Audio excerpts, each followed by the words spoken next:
Limbus Company Kanto 9 gave us our first non-cameo appearance of the Distortion Detective crew, having them take a huge part in the narrative and cementing them as a major set of characters in the game's story going forward.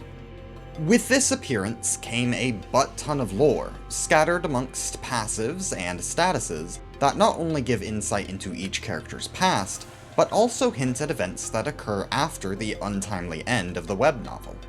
This has obviously reignited discussions on a potential future Distortion Detective game, something that Kim Ji-hoon has teased in the past and noted that he wants to work on.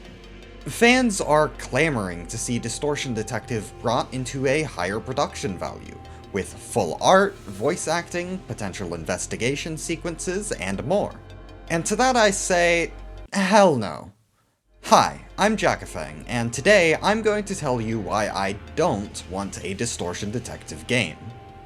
Okay, now that we've got the controversial statement out of the way, let's rephrase that.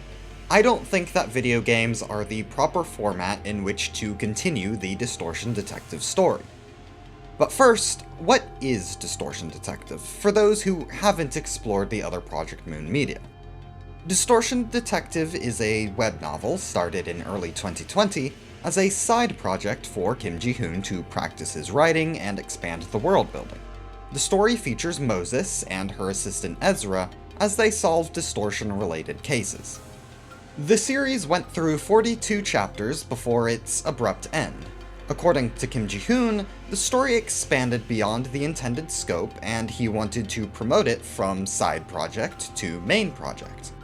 The original stated intent was to create a Distortion Detective game after the completion of Limbus Company, which, after Kim Ji-hoon stated that Limbus could last for a whole decade, worried many fans who thought we'd never get to see the Distortion Detective game before the heat death of the universe. However, in a recent livestream, Kim Ji-hoon has discussed a new change of plans, which involve using Limbus Company as a sort of launcher on which to place various smaller games, such as a Distortion Detective visual novel, sporting Ace Attorney-like point-and-click investigation. Now, I can't say this doesn't sound appealing. I'm a big Ace Attorney fan, and building this game in the Limbus engine means that it's not spreading resources quite as thin as it would. If this hypothetical subgame did come out, I wouldn't be mad. Hell, I'd play it and likely have a great time with it. I just don't think that this is the ideal path for Distortion Detective to go down. Let's go over all the reasons why. Number one is the most obvious: resources. Kim Ji-hoon has said that he's already struggling to keep up with the company's size, and is keeping expansion pretty slow. Even normal Limbus Company content is keeping the company busy. Now, I'm not going to say that writing a book is easy, but it sure as hell doesn't take the amount of time and effort that a visual novel needs. Art, music, sound effects, possibly even voice acting. It's a lot. Compare this to just Kim Ji-hoon himself, any assisting writers, the translation team, and some work from the artists making occasional key art pieces. It's certainly not nothing, but it's far more achievable as a side project. As a novel, Distortion Detective isn't bound by the conventions of a visual medium. It can go anywhere, do anything, without the need to commit any resources, bringing us to the story structure. Distortion Detective takes us into the city streets on a level we really don't get to see in the games, and frankly, even the bits we have of the series don't take enough advantage of the boots-on-the-ground perspective. It's fun to have descriptions of smaller-scale distortions and the way they impact the lives of the communities they inhabit. Without any resources spent on sprites or backgrounds, we're allowed to pass through the city and see the boring daily lives of not only the main characters, but the city as a whole. When you sit down to play a visual novel, the expectation is that things are going to happen to grab your attention. Whereas with a book, you're sitting down to immerse yourself in the world, and can tolerate more meandering. There's no real room for quiet contemplation in a visual novel, and I want Distortion Detective to go full dystopian noir. Give me that angsty Moses. Gimme long scenes of taking in the sights, sounds, and smells of the city. The constraints of a visual novel can lead to some really cool things, sure. We've seen a lot of cool moments in Limbus Company that come from using the format to its greatest extent.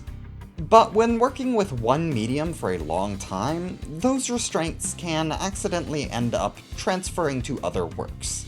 One of my biggest problems with Distortion Detective is how, at times, it feels like it's still written in visual novel format.